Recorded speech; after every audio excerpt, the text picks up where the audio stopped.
welcome to all of our friends from around the world. For those of you who don't know, I'm Trina Wyatt, founder and CEO of Conscious Good.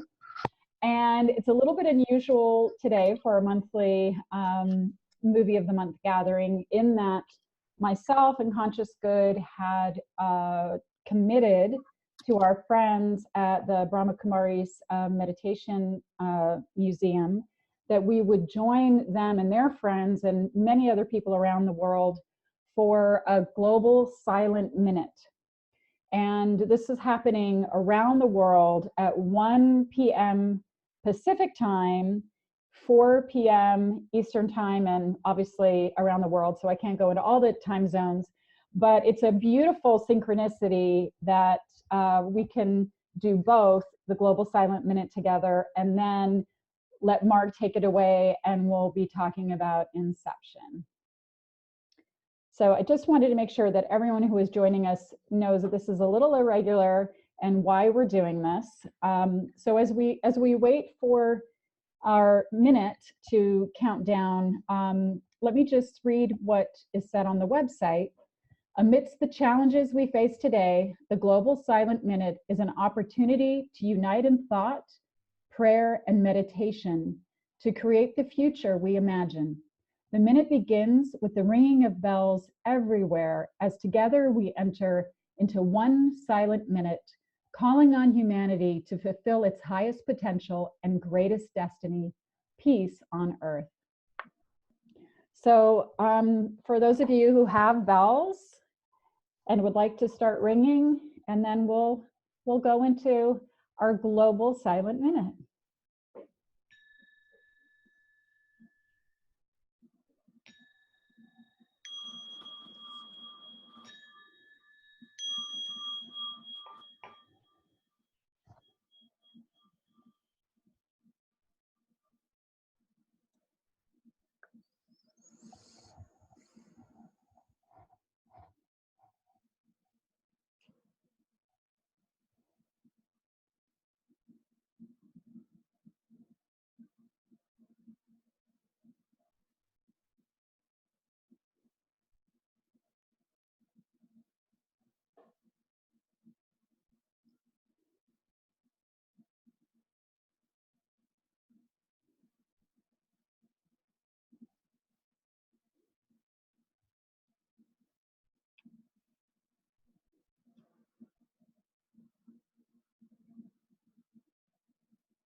Thank all of you for participating in that beautiful minute of intention setting of peace on earth.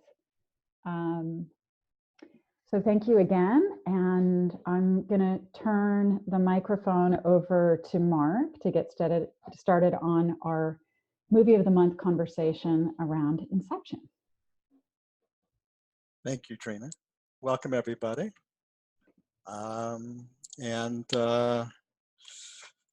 So, Inception. And what we just went through. It's interesting, I was thinking about the connection, if there is one, and really is fascinating for me because here we were synchronizing our minds across the planet. And in a way, Inception is about this kind of synchronizing between fields of consciousness. Of course, fields of consciousness inside of us, but I'm reminded of the final sequence when they have to synchronize their kick in order to head out of the structure of consciousness that they're trapped in. And they're synchronizing across the different structures, across the different levels of the dream, synchronizing them. So in a way, we were doing the same kind of thing, attempting to synchronize our separate structures across the globe. So anyways, I just thought that was interesting. So why is Inception so important for conscious media and integral media? It is, in my mind, probably one of the most powerful cinematic representations of the integral structure of consciousness that we've seen so far. And that it literally tries to viscerally bring us into the different stages of development. And not only that, but it gives us a sense of how they live inside of us, that we transcend and include the stages. What that means is while we evolve through the stages, they still live inside of us. So it's this beautiful representation of how that is actually happening in our consciousness. And it's also important because the integral structure represented in a worldview is all about, see, integral theory is really a theory that attempts to map the integral stage of consciousness. So primarily, it's a structure of consciousness that has naturally evolved inside of us, in some of us. And integral theory is just some way to create this map for us to understand that. And what Inception does is it tries to map the worldview structures directly. And what that means is when we go through stages of development, we have multiple lines of development happening at the same time. And they don't evolve all at the same pace. So we could be cognitively at integral, emotionally at magical, egoic, you know. So we can be all over the place in those structures inside of us. And it's one of the ways of finding out if a film is integral is if they have multiple perspectival fields that give us a bigger picture of how they are connected and what is the bigger picture besides just each structure. So the integral is the first stage of development to see the other structures and recognize their value and their flaws, their pathologies. And so this film is actually a cinematic, visceral mapping of that capacity of the integral consciousness to look at the different structures, figure out how they are all interconnected, and navigate through them. And this is an important point here. Part of my research journey into all this began years ago, back at the American Film Institute, and I was studying with Robert Weiss, who was the editor of Citizen Kane and the director of Sound of Music and The Day the Earth Stood Still and West Side Story, all these films. Very sweet man, and really been in Hollywood a long time. And it was him who said to me that he kind of observed in his career, his 50 years in the industry, how cinematic language and the audience appear to co-evolve. And he gave the example of when he started, they had to show literally everything a character had to do to get from one place to the next, or else the audience wouldn't be able to follow it. So you could not cut from someone talking inside their apartment to someone in a field, that same person in a field. They wouldn't be able to follow. You had to actually show them walk out of their apartment, get into a car, drive somewhere, and go into that field or whatever. And so he observed over time how the language of the cinema and the viewer's capacity to understand it was in a co-evolving relationship, so that by the time that I was talking to him, it was in the 80s, and we already had the MTV explosion, which was taking filmic expression to this whole another level of this non-linear communication, where you could pop somebody all over the place and follow them. So, and I think what's important here to understand is films affect our consciousness, not just through story, not just through character, not just through their ideologies, their ideas they're sharing, but in the actual way they're communicating and structure. And with Inception, you could actually, if you get attuned to it, you can almost feel how the film is reprogramming our brain. At that final sequence, when the 6 levels of the dream are having their climax simultaneously, we, the viewer, are swept into this perceptual field of having to integrate multiple temporal and spatial dimensions simultaneously. And that literally, if you don't have that consciousness before you see the movie, it will literally produce shifts in our neural pathways to help us perceive that easier in the future. Mark, somebody asked my question, which is, why is it 6 levels? Can you explain what those 6 levels are that you referred to? Yes, archaic, magic, mythic, rational, pluralistic, and integral.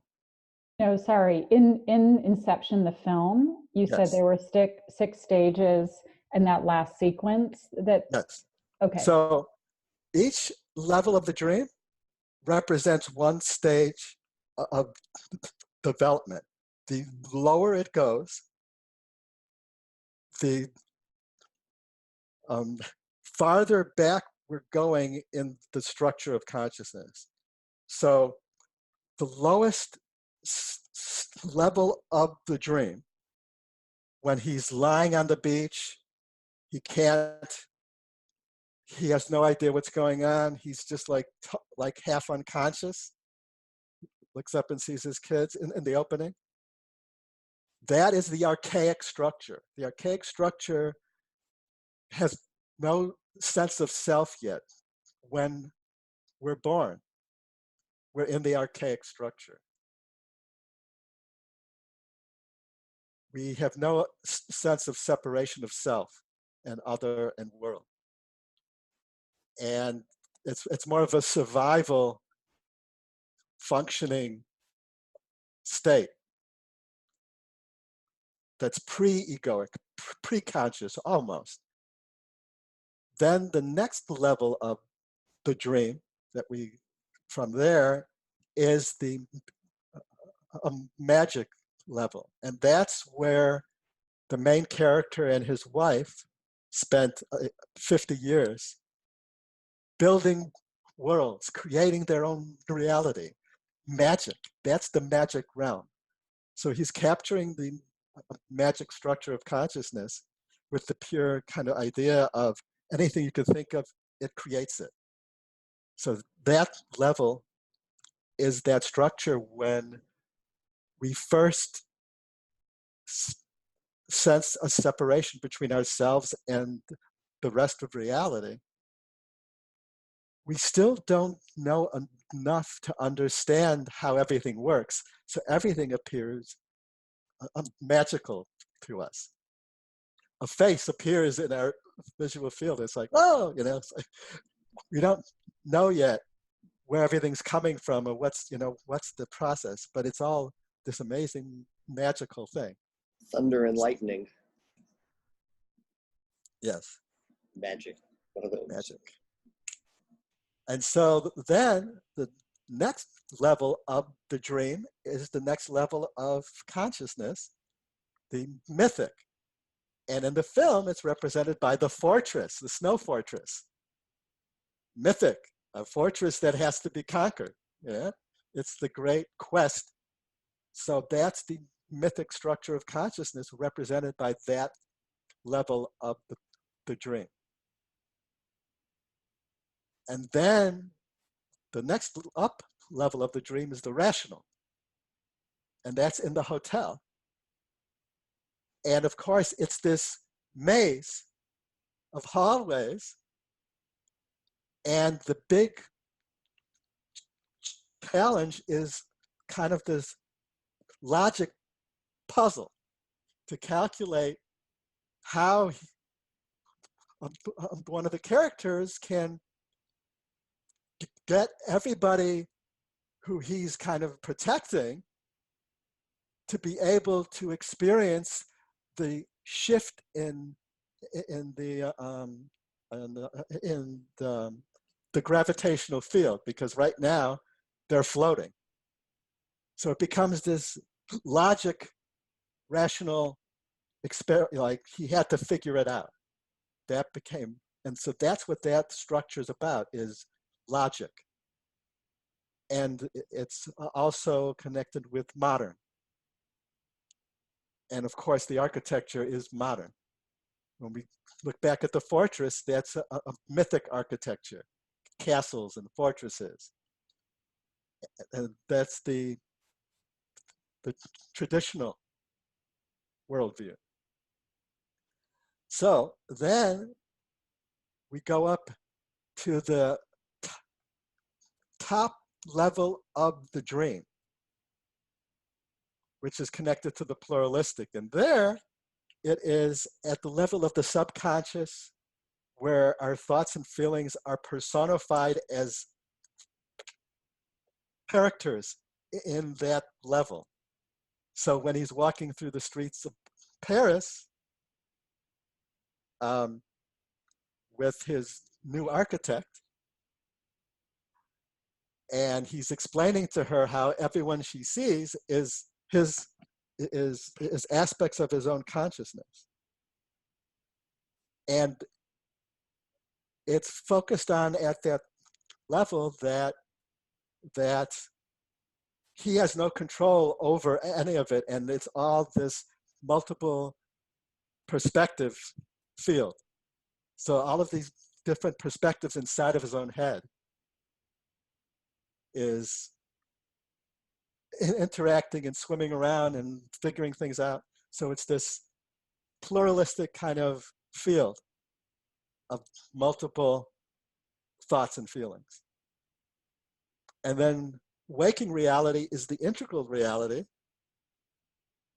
where you could look at all the different structures and see them, and when you can design the experiences and all of that. And what's interesting, you'll note that whenever they're in the waking consciousness, they'll often have an overhead shot of the city that they're in, or the space that they're in. It's a big picture shot. And the only time you see those big picture overhead shots where you'll see all of Paris or all of wherever they are is when they're in waking reality. And the integral structure is about the big picture. So he's actually viscerally creating a visual kind of sign of the integral structure.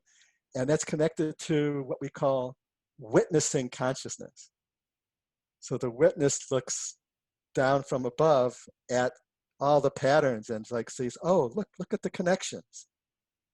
In a way, that is the representation of the integral structure as it operates. Looking at everything it can, all the moving parts, and seeking the big picture. So that is kind of the basic overview of the film. So I want to put it out there for questions and see what we get. Well, I can start with the big question if everyone's ready to go there. Because you're talking about the walking in Paris, and obviously when they're in the van and they're, oh no, that's the waking consciousness. But my interpretation of the film is that he's in limbo throughout the whole film, and what we've perceived as waking consciousness is yet another stage of sleep, or another dream state. That's the question you have to answer as the audience. That's right. Okay. And he does that on purpose. Right. Which I actually love when filmmakers do that, where there's enough of a vague storyline so that the audience member can, decide, the storyline that they want to believe in. Right. But also an integral filmmaker will tend to give you the big picture just to a point where you feel it, but they don't hand it to you. You have to make the last leap, but you feel there's a big picture here. Often it's, and you have a bigger understanding, but you still feel like, well, this is something so far beyond my comprehension that I know it's there. There's still uncertainty, right? There's that's still, because, correct me if I'm wrong, someone, but his what was it? His totem, that spinning item, the last shot it's spinning, right? It's just continually spinning, so it doesn't stop. So we don't know. It does start to wobble. Okay. It does. Okay. It starts to wobble. It starts to wobble. Okay, fantastic. And that's where the cut is, at the wobble. Right, that's right. It's brilliant, really brilliant. Okay, I'll let other people talk. I was going to say that general idea that films can leave things open, I think it only works if it's something like this, where we can't really answer, are we asleep or are we in a dream? That's a deep metaphysical question. Whereas that kind of thing can be annoying if it's in like a murder mystery where you say, oh, maybe there's someone else is actually the killer, and they leave you this ambiguous ending. Well, that has an answer. Either there is or there isn't, But this one is a deep existential question. Are we actually all asleep, or are we all in a simulation? Are we all in a dream? All these kind of questions. So it's nice that it leaves that floating. Hey guys. Hey Mark. Hey Josh. Hey, the top movie trending is Tenet, his next movie, and the top comment on there says that the movie, the Inception, is all about reality. It's really interesting if you go down. It just seems, and then it goes into Tenet, this new movie that's coming out. It looks to be about like time. Yeah, and I think we lost you there, Josh. It's about what? Time, I think he said. You lost Josh. Time, right? Yeah, you lost time there, Josh. Yeah. We lost you. We lost all that time. You can't talk about Tenet, pal. That's what happens. Time travel, man. Time travel. Well, is that the next step? Or where could Inception go further? Could it have gone further with storytelling? Or did it hit the limit then? Did it hit did it achieve everything you're trying to go into with your studies? Not really, because it is, once you start to kind of see what films are integral, what are pluralistic, and and how it has evolved over time. Filmmakers have kind of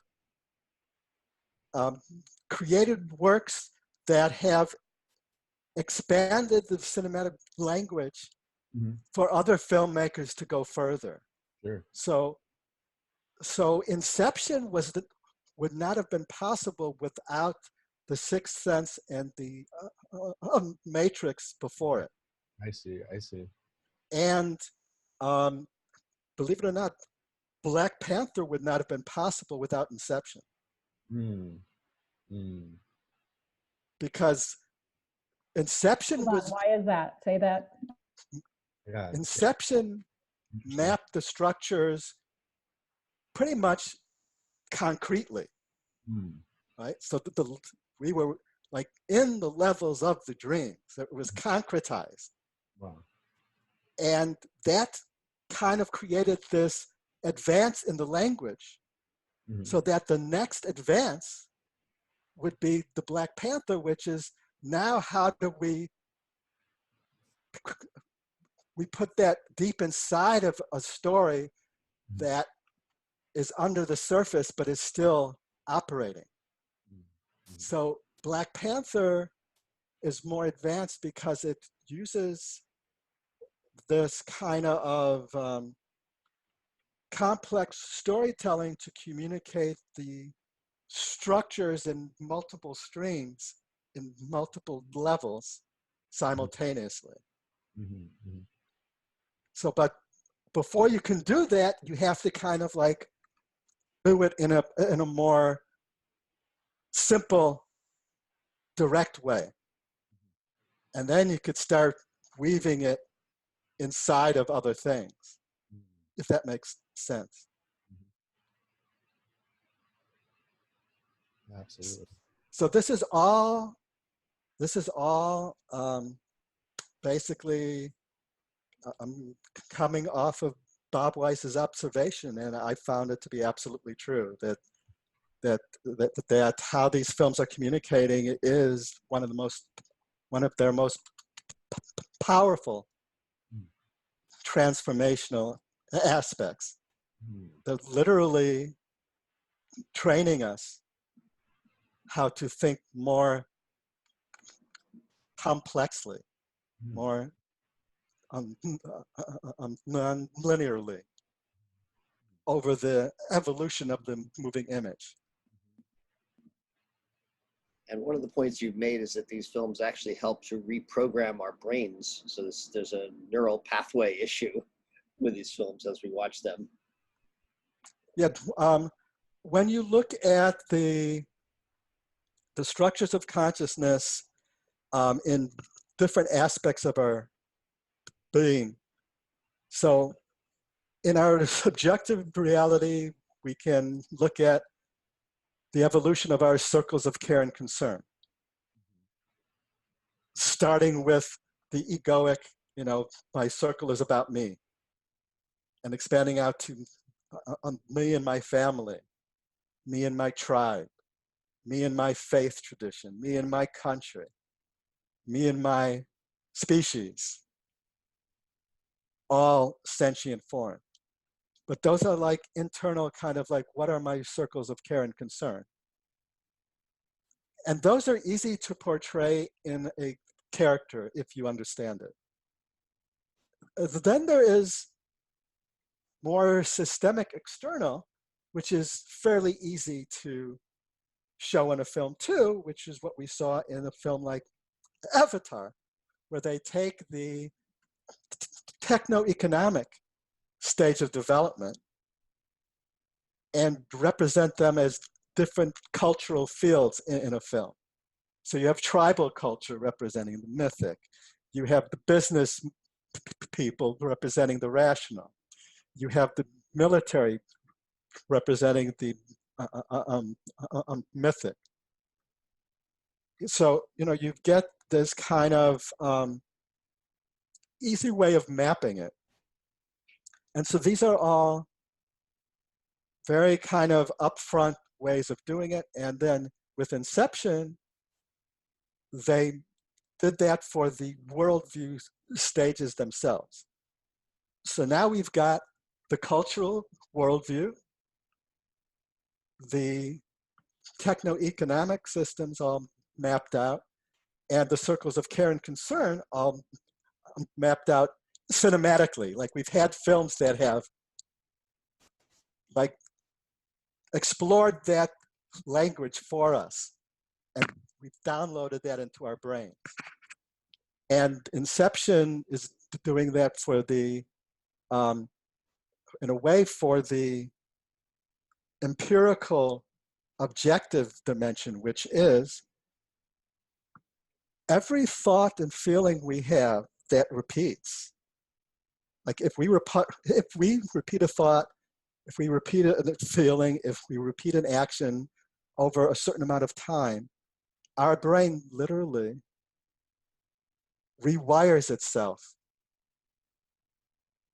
with its neural pathways to make that pattern of thought or action second nature and easy. Yes, Kai?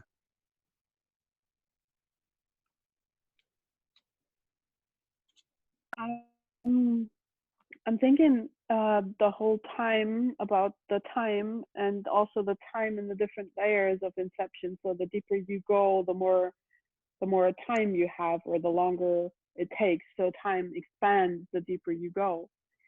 And I'm also thinking about the different regions of the brain, how they developed over time, and that like the first regions of the brain developed like such a long time ago, and were persistent for such a long time.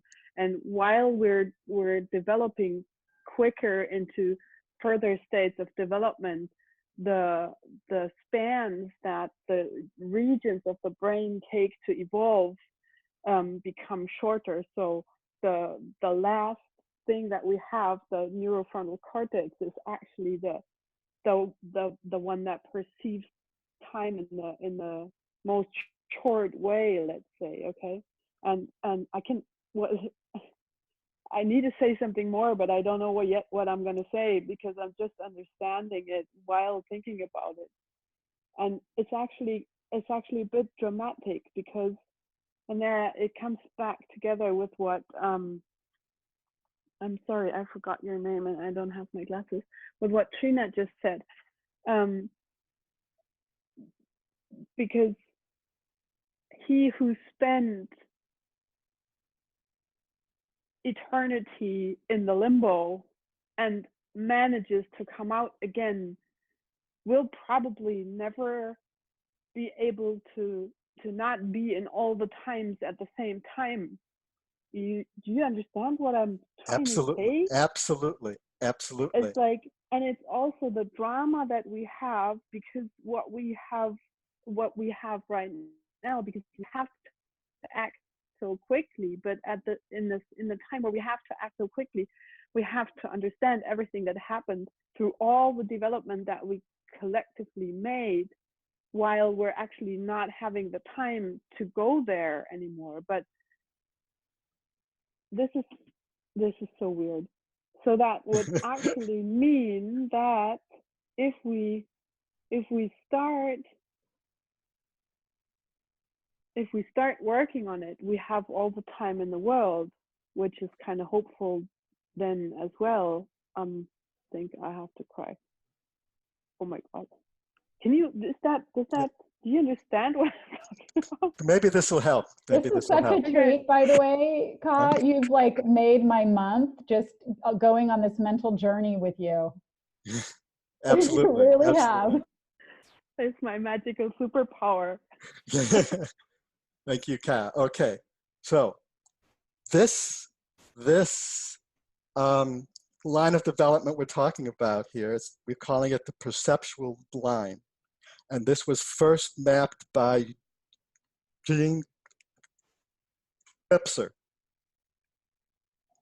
He's the one who first... Perceptual what? Perceptual line of development. All right. Okay. And that's the wiring in our brain and how the wiring in our brain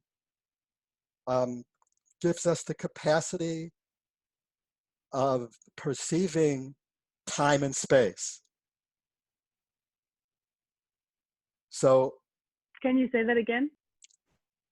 the perceptual line is the stages of our development of the actual structure of the neocortex on how it's perceiving time and space.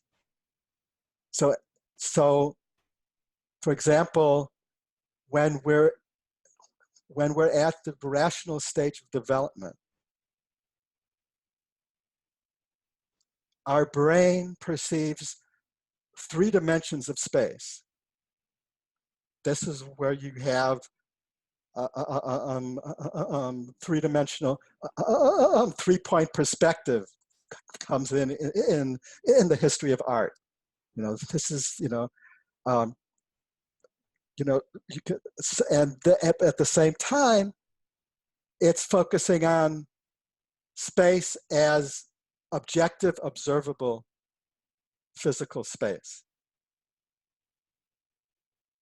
So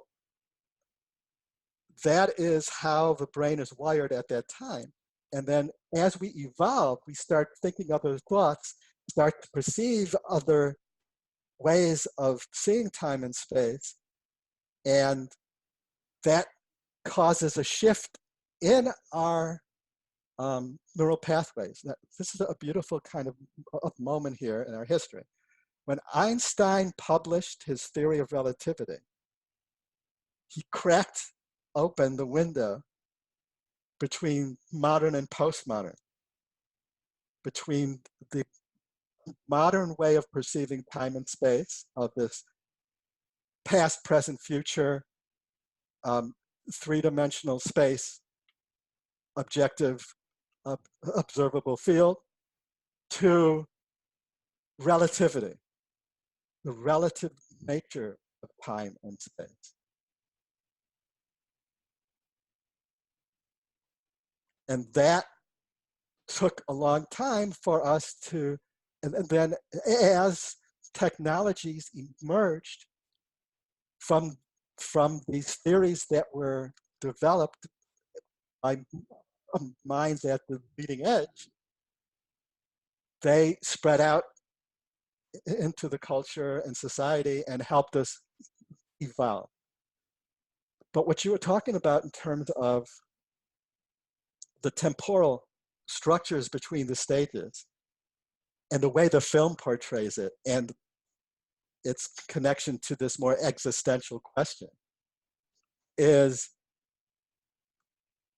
the stages of development have progressed historically, as far as we know, in shorter and shorter periods. So the archaic stage of human development as a species was like thousands of years. And the magical stage was shorter, but it was still a long time. The mythic was shorter, but it was still like thousands of years. And then when we get to the Industrial Revolution and the modern era, it starts shrinking much, much farther and faster. Now it's accelerating. And so we have it so that now our technologies have, in the last 100 years, have accelerated through 3 stages of development ahead of our collective consciousness. I would say the last 5 to 10 years, we've seen a shift. Well, and the last 5 to 10 years, it's even accelerated further. But when we started with the computer, then that really kind of sent it on steroids, and then the internet, and then smartphones, and then now we have VR, AR, all these, and then AI is coming online.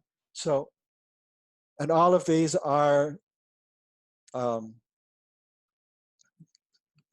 internet is pluralistic, the smartphone is integral, and VR and AAR is high integral, and AI is verging on the transpersonal, where the separation between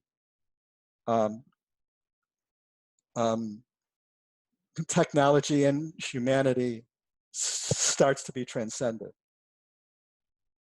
So, but anyways, the whole temporal thing, yes. So what Nolan is saying, and in a way, this is a theoretical approach he's putting forth in the film. I haven't read this anywhere, but it makes sense. So it fits the research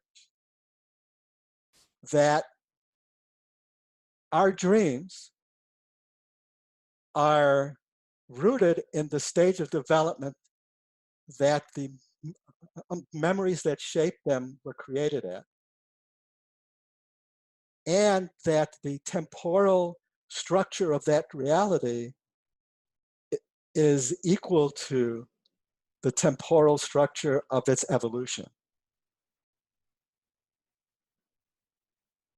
within ourselves. Can you say that Because again? I was going to say, could somebody dreams? write that down? Yeah, again, please just say that. Was that about dreams? Like the dreams are constructed? Can you say that again? yeah. So when we have a dream, and part of the dream is a memory that we had when we were at the age when we were at the magical stage. When we're dreaming about it, the dream sets up that reality that was created in, because that's where the memory lives, and it still lives inside of us. And that is triggered.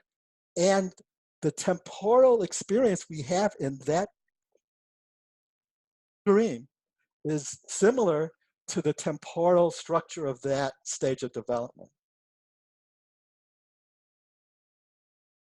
So what he's mapping is that as you go further back into our stages of development inside of our own consciousness, we experience time expanding and slowing down because those structures are operating at that temporal field. Now, this is very kind of heady, advanced stuff we're going into, but I hope that helps with what you were talking about. Does that kind of answer a little bit of your pondering there? Yes, absolutely. So yeah, absolutely. It's just I was just understanding, and now my question is, how much on purpose has that been done? Like, is the fortress because the filmmaker is aware of what he does there, or is that archetypical knowledge that kind of comes up, and what the fuck? Well, I do not have the inside scoop on if Christopher Nolan has studied integral theory or knows any of this stuff.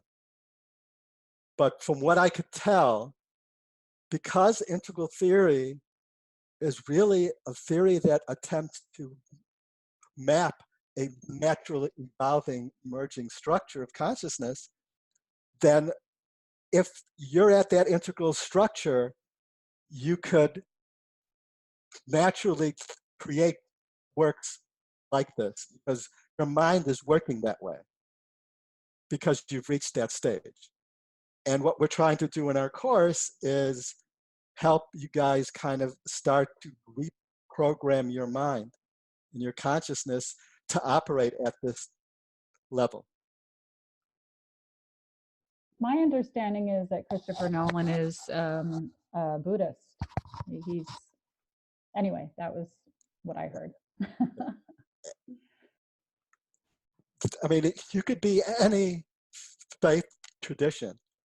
And it's interesting that Wilbur is really into Buddhism as well. So who knows? Maybe it's an integral faith tradition. So I saw Rachel raise her hand and then Sasha. So Rachel? Thank you. Thanks, Mark. I've been sitting with a question that was triggered again today because we were looking at the 6 stages of consciousness development, and I'm wondering about the 7th, so the transpersonal. Can you speak to that in any way? And is there any trace of that in Inception? How does it sit with the rest? Because it's one that I'm still trying to wrap my brain around. Yeah. Inception is pretty solidly integral. It takes us to the integral. It has a few kind of moments that we can maybe sense the transpersonal, but it doesn't really kind of fully head there cinematically. As opposed to a film like The Tree of Life, really is a transpersonal cinematic work, where the camera is transcending of boundaries. It's I mean, the difference between the integral and the transpersonal is really kind of fundamental and simple in terms of just holding that. The integral stage tries to see as many aspects and dimensions of being and becoming as possible and seek the integrated big picture. And the transpersonal then steps outside of that and recognizes that even the map is a boundary that isn't quite there yet. And it enters the field of transcendent unitive consciousness. And so it's not really kind of in popular media, it's experientially rare. There's a lot of films that kind of approach to transpersonal from a different structure of consciousness.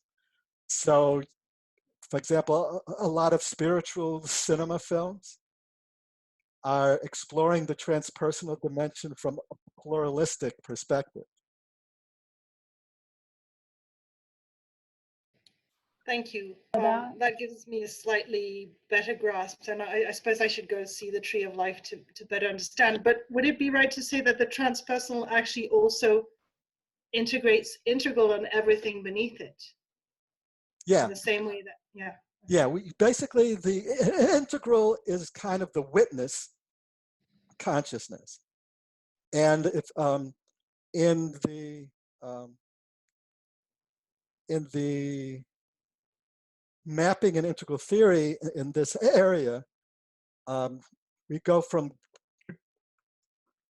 the gross to the subtle, to the causal, to the witness, to the non-dual. The transpersonal is the non-dual dimension. And capturing that in film is a tricky one. But so, and these are natural kind of developmental stages. So the non-dual does incorporate the witness, but and like in us, when we have a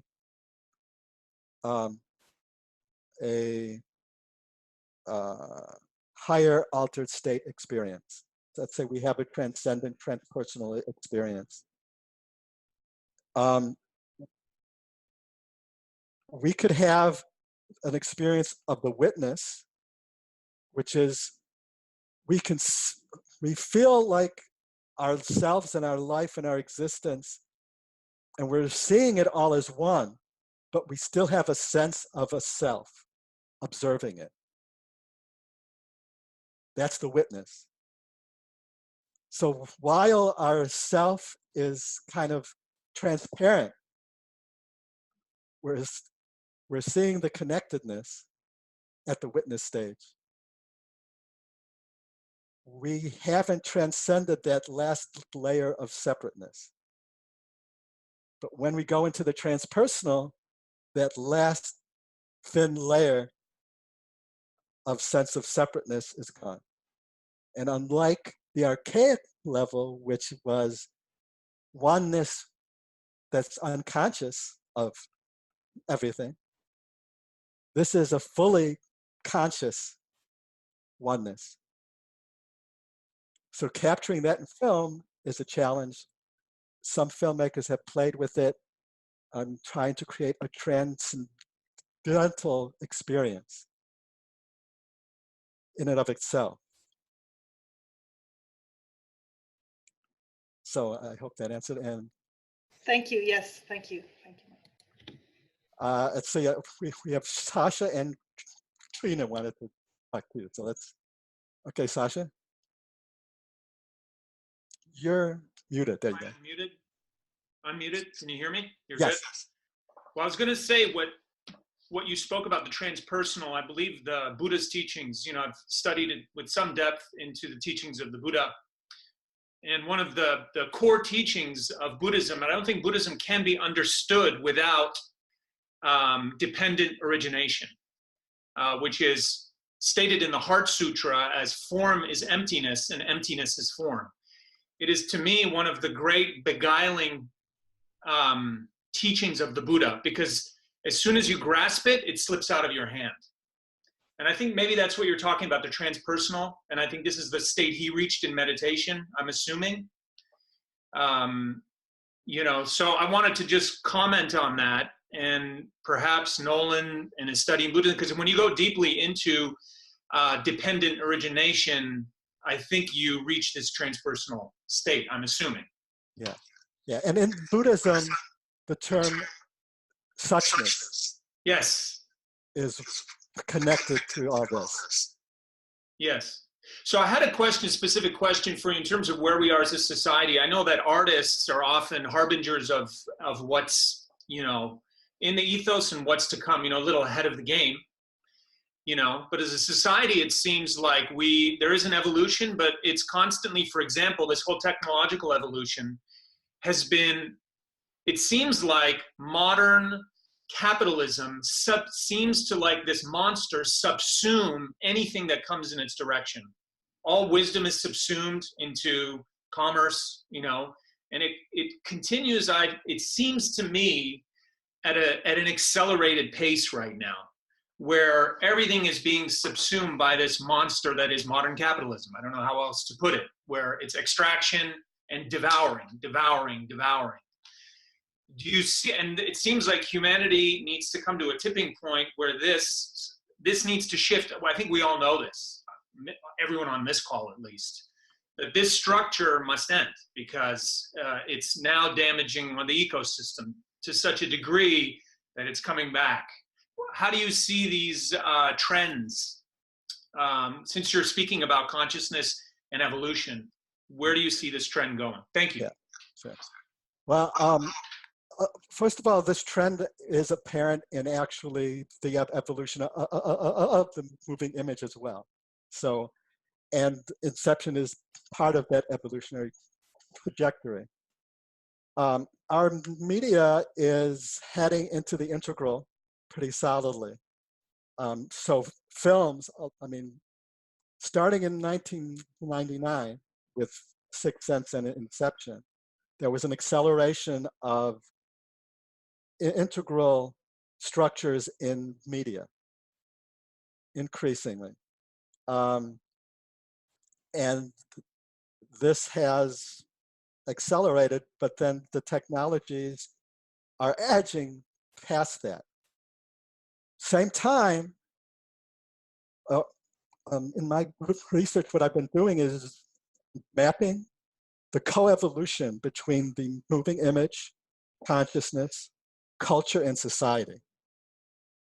And as we're watching these four streams, what we're seeing is that we're actually, it's not so simple as the modern rational industrialist eating everything up. It's actually our social systems are stuck at the rational industrial, and they're trying to adapt themselves to the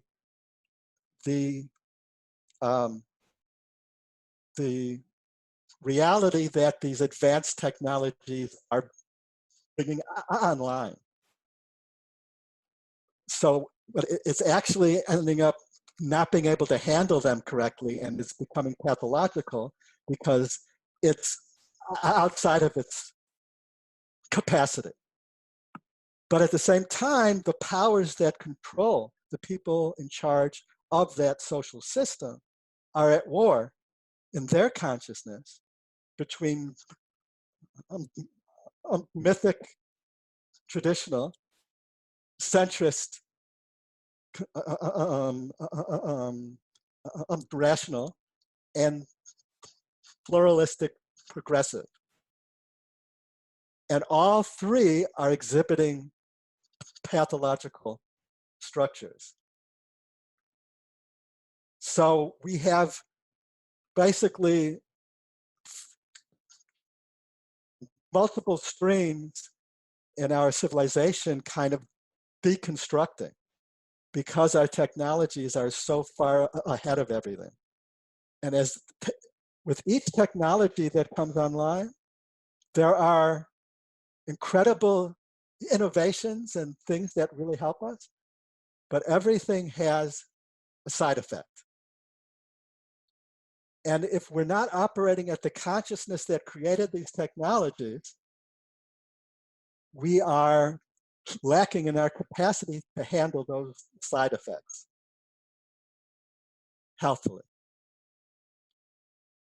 So now you can see this complex web we're in, but this is, as far as I can see, this is a major evolutionary tipping point that we are in right now. So Trump and Brexit and Brazil and climate change and the inequality gap, it's all part of this gap. And so this is why actually we're here. This is why Jonathan and I are here. This is what we're trying to do. We're trying to get as many of us up to a high enough level for us to handle the shift,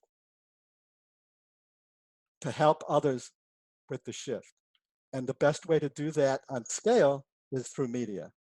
It's our best tool we have at this time to accelerate consciousness. So I believe our only hope, our best hope, is to use these advanced technologies that are ahead of our consciousness to help accelerate our consciousness to catch up to it. And does that mean promoting or not promoting? Does that mean helping artists delve into these areas for you as well? Like teaching, helping, pushing? Yes. Because it's clear this is the medium that reaches. Yeah. You know, Marshall McLuhan said it's the power is unbelievable. We know that. Yes. And the power is already unleashed. Say, Mark, as we saw with the great hack. Your microphone is So yeah, we're looking at cinema and also video games and AR and VR, which seem like they're going to be even more powerful as far as their ability to transform people, because you can embody an experience in those. So what Mark was talking about, how cinema is like a dream, VR will be even more so because you are fully immersed in an experience. So, and it's growing fast. So that's where we want to get into the creators. But this is exactly what the Creators Network is all about, is supporting visual storytellers and artists who are committed to putting consciousness raising at the core of their work. So that's why Conscious Good created the Creators Network. And is super excited to be working with Integral Cinema Project to, give these techniques to as many people as possible. Yeah. And the support, knowing that, hey, I'm not the only filmmaker on the planet or visual storyteller who feels this way and understands this, right? If we can come together and, as Mark said, help people who are on the path, stay on it or progress a little easier, it's a very noble calling. Yeah. And, Thank you. Yeah. Can you hear me, everybody? Yeah, okay, all right. Looks like Lynn has a question.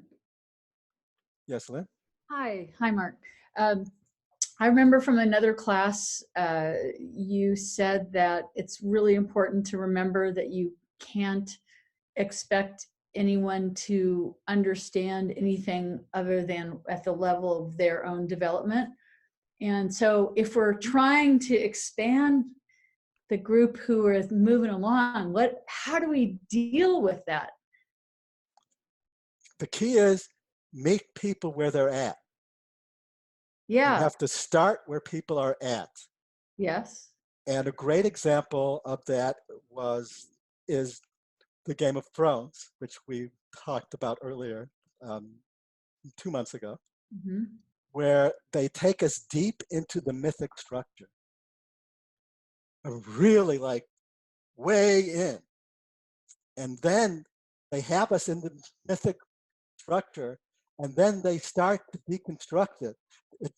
They show us how it starts to fail, and we are in it. And we actually see the transition, the collapse of the mythic structure, the feudal system, and the beginning of the rise of the rational, Okay. the democratic democracy structure, which has come online with the rational structure. So Mark, can you just, to follow on Lynn's question, why is Nolan so successful then with Inception? I mean, clearly, our society isn't at the stage of consciousness that he would like to think we are. Yeah, okay, here's another key. You start where they're at, not just story-wise, but visual, not just, how can I say this? You start where they are in fundamental ways in all dimensions. And it could be as simple as the foundational through line, the major kind of thread of the storytelling is mythic. So what Nolan does is he gives you a mythic journey as like a story structure. Mm-hmm. So it's got a clear beginning, middle, and end. It's got a clear, this guy, he is an exile trying to get home. This is a mythic story. This is the Iliad. He is taking all these structures, but he's wrapping them in a mythic story structure. Yes, Kai. And also he's since he's depicting all the levels of the dreams so beautifully, like color wise and theme wise, he's like meeting every one of us where we're at again and again. So when starting with the limbo scene, we're picked up in the limbo where we're at usually, because we're like absolutely not conscious and triggered all the time and whatever in our deepest fears, and then takes it up from there, right? And bringing it back there and having us actually think about, wait, where am I? Like, am I dreaming right now or am I not? Makes it very much easier for us to question ourselves and to question where we're at. So with having this rainy day scene with a van that's falling, or the different he's going to, like Sense8 does that too, right? They're all over the world. They're all over the place. So we have scenes from all over the world. So he's bringing actually people in from here and from there. And it's not about the good Americans and the bad Russians or whatever that we had in former times, but it's like there's the architect, you know, the chemist from I don't know, where is he in? I forgot it. Somewhere in North African culture from, and so he brings this diverse team together and makes it easier for us to join in the different levels. So everybody knows like a hotel looks like, or so that's yes. what I understand meeting us where we're at. Yes, and that's a great example too, because Avatar does this too, and so does a high percentage of the most successful films in history. Communicate through, they tend to represent multiple structures. Because what that does is if the film is operating at 3 or 4 structures, then it's going to be able to be accessed by people at those 3 or 4 structures. So if you get a film that's just pure one structure, it will be resonant with people at that stage and perhaps some people on either side. But if you have a film like Inception or like Avatar that has a full range of structures, or Cloud Atlas, we could connect with it all over the place. So Mark, I need to jump in because it's actually 2:04 and technically we're an hour, I think, so we're past our time. But we did want to announce that next month we'll be doing the Star Wars Ennealogy, which is a 9-film arc of Star Wars. Now that the 9th one is out, we just saw it yesterday and we disagree strongly with the critical consensus on the film. We think it's an amazing film, although not without problems. But when you look at it through this lens of archetype and myth and moving through the structures, you can see things in the last Star Wars film that probably a lot of critics are not seeing. And I don't know if you want to say anything about that, Mark, and we can continue the discussion, but technically I think we're an hour, so we're past our. Yeah. Well, I'm open to some more questions if people want to stay and ask questions. And if people stay, I want to hear, Michael, I want to hear your comment on what that you shared as well. But for those of you who are leaving, thank you so much for joining us, and happy holidays to everyone. Thank you. We'll stay on as long as you want to stay on, though. Yes, Lynn? Yeah, I'm curious to know, as somebody who's studied playwriting and screenwriting, there's really not a place in theater for this type of work, is there? I mean, I would like to think that it could be, but maybe the type of people who are attracted to theater are unlikely. I don't know. It's too hard because you're not getting enough of the senses. It's too language based. Yes, yeah, but we have to kind of understand too, like theater is part of the evolutionary arc of how humanity has tried to communicate with itself. Wow. Okay. When we hold it in that arc, yeah, then we kind of see that it's foundational yep.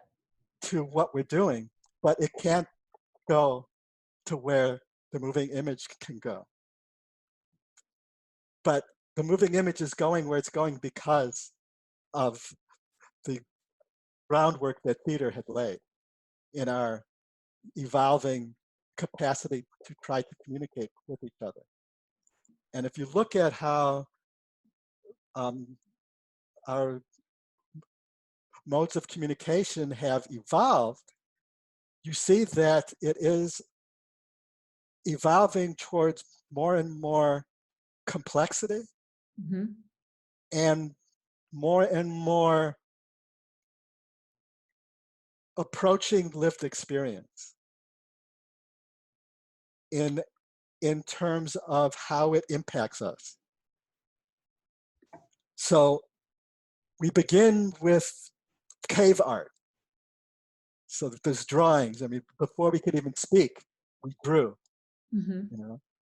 And then, you know, we've got the oral tradition, you know, storytelling and all that, you know, and then we have language, but then we have language and then storytelling and then theater and you know, we have, you know, opera. I mean, all of these have added dimensions to it. It's kind of like when we see the evolution of a organism, the atom, you know, is the foundation of the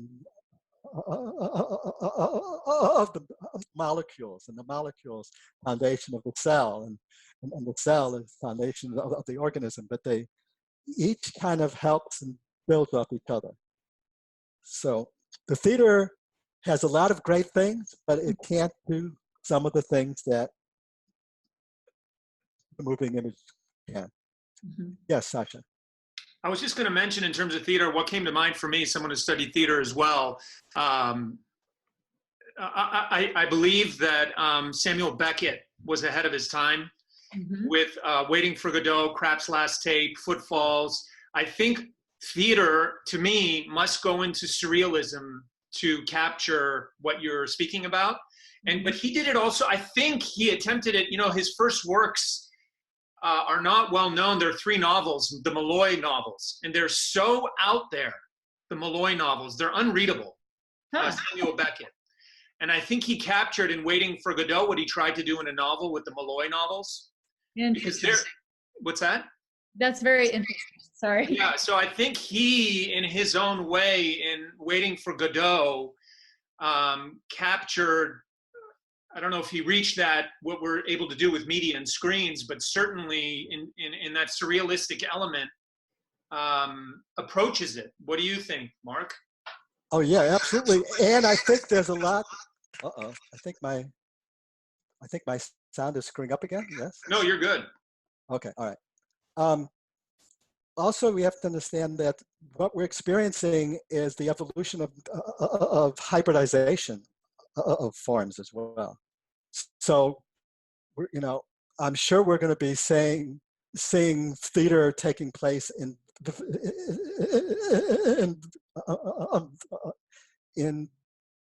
VR. In the arc? VR. Oh, in VR.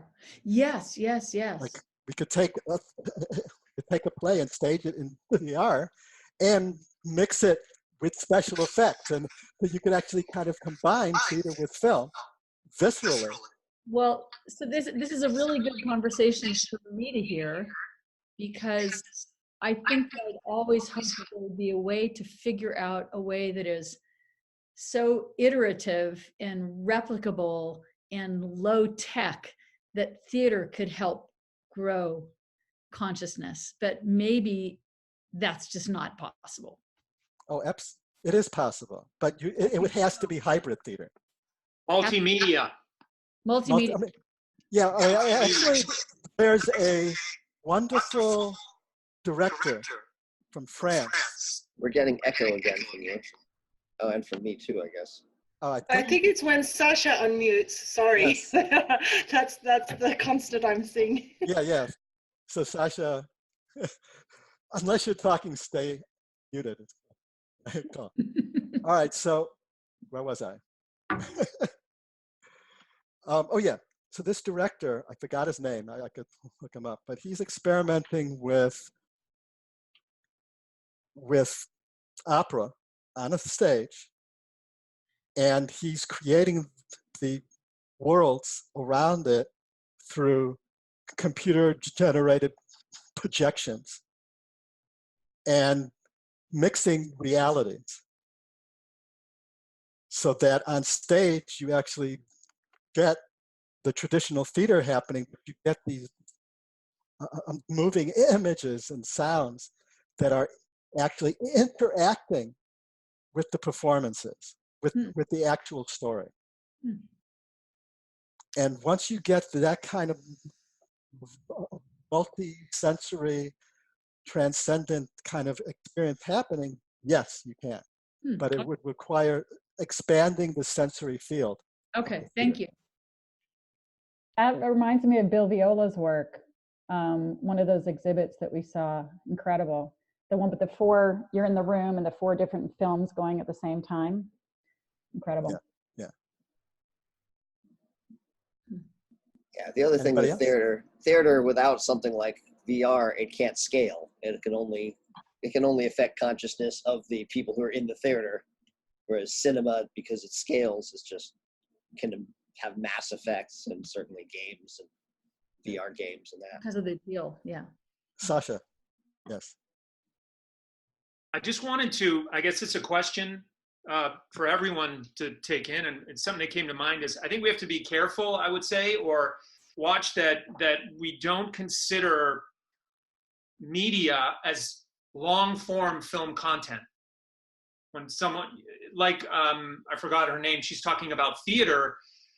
I just saw a French dance troupe last year, took my daughter break dancing. They came to Santa Barbara, and it was all they incorporated multimedia. There were balls coming at you, 3D. It was way out there, and it was such an experience. But I think it's important that we can do it. Not necessarily, doesn't have to be a feature film. What do you think? Absolutely.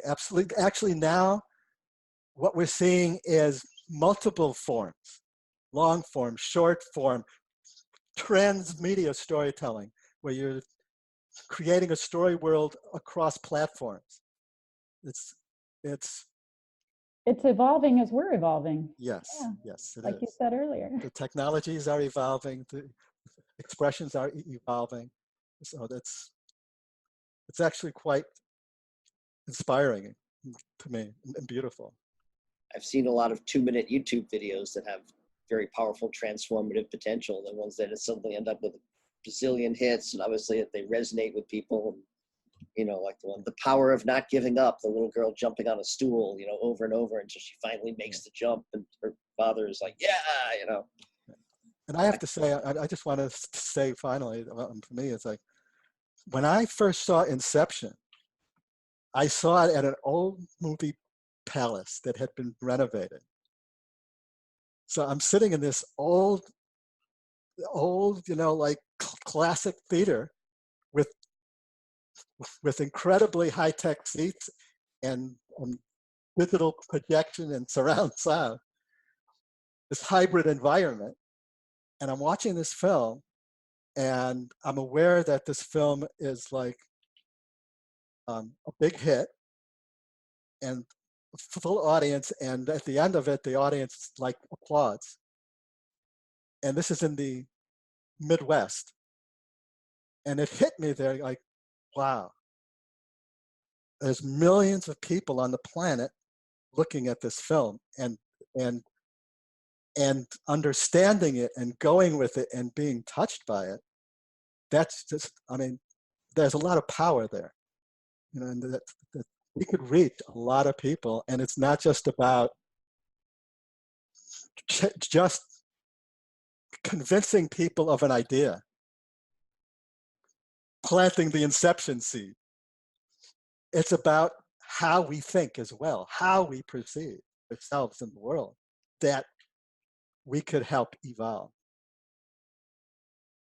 And I know when we're talking about this kind of stuff, I just want to bring up once again, I've talked about it before, there's an ethical issue that always comes up when we're talking about using media to affect consciousness. And I just want to put out there that in this moment in history, we don't have a choice, because the cat is out of the bag. There are major political forces that are using mass media in an attempt to control populations. So by democratizing this technology this way and saying that everyone can have these tools, we're kind of opening it up so that maybe we collectively can counter the negative use of the media. that we're experiencing right now. So any other questions before we sign off? Comments, reflections? Just, oh, sorry. I'm curious, since the subject of Buddhism came up, and that's my kind of background, are there any films that you think represent that viewpoint, or do all integral films in a way represent that? Well, you could say all integral films represent that.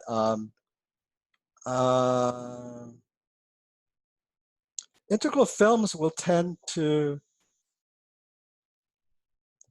be like, often an integral film, a Buddhist will see Buddhism in it, and a Muslim will see maybe Sufism in it. A Sufi will see Sufism. It's like it tends to be accessing universal kind of thing. Yeah. Okay. All right. Thanks. I saw Ka and Sasha. Ka, you want to go? Oh, sorry. I was just going to say that I just want to leave with this. I think James Baldwin, the great American mind, said that I'm getting what you're saying overall, and creation is to him it was a revolutionary act, a very political. He didn't believe there was any kind of creative act that wasn't political. And I'd have to think about that comment, but I think what you're talking about now, when you say there is no choice, I think you're also saying that is a revolutionary act, as as Rollo May said, the courage to create. But then furthering that, expanding on that, saying that it is an act of revolution, and also a necessity now. Yes, absolutely. That's how I'm holding it. It's like we are the resistance. In a way, it's like we are trying to overthrow the collective programming that is being attempted on us.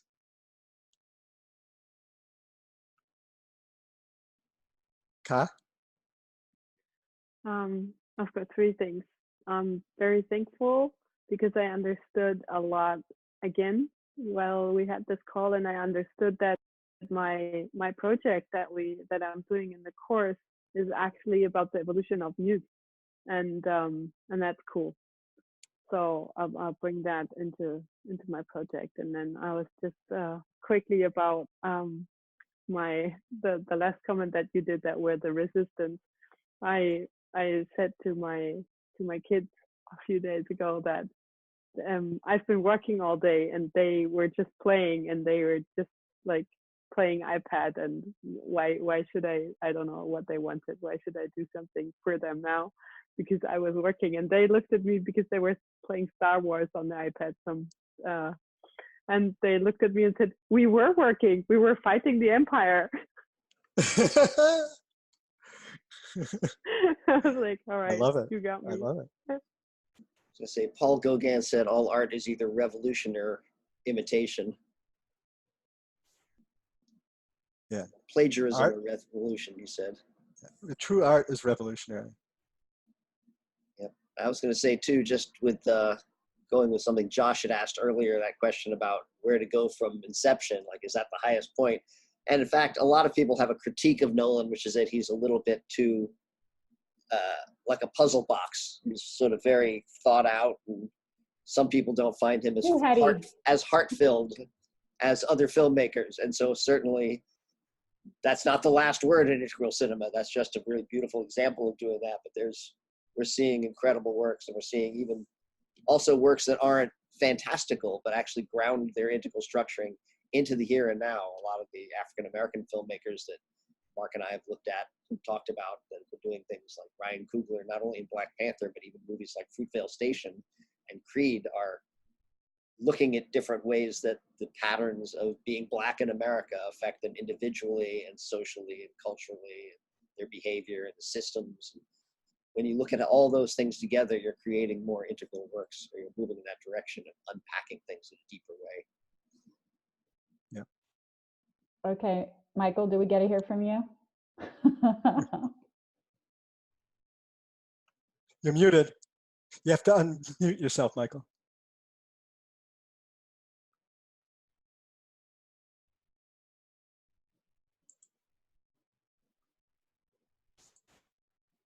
Can you hear me now? Uh, Yeah. Since my stroke, I haven't remembered dreams. I just don't. And it's really becoming annoying. And Betsy had told me, set your intention the night before. And I did. And the dreams were really bizarre and I didn't like it. So I didn't do that anymore. But watching the Inception, the next day, I dreamt and I remembered. And I was in the fortress and we were working on a program and it was really crazy and stuff. And I don't know what it was about, but I didn't die finally, because I died in all my other dreams and I didn't die and I was really happy. So that was what it was about. It was really bizarre. Oh my God. Wow. Well, there's the power of media right there. Yeah. Wow. That's beautiful, man. That's pretty outrageous. Scary, thanks for sharing. That's awesome. All right. Well, thank you, everybody. I know. I, for one, have to go get ready for the holidays. Well, happy holidays to everybody. Have a Yes. Yeah, happy happy holiday and happy New Year. Yes. Yeah. Thank you all. Sending you all a big hug. everybody. Thank you. Big Thank holiday you. cheers. Okay. It was a pleasure to be with you. Yeah, it's a pleasure to be with all of you. Thank Thank you. you.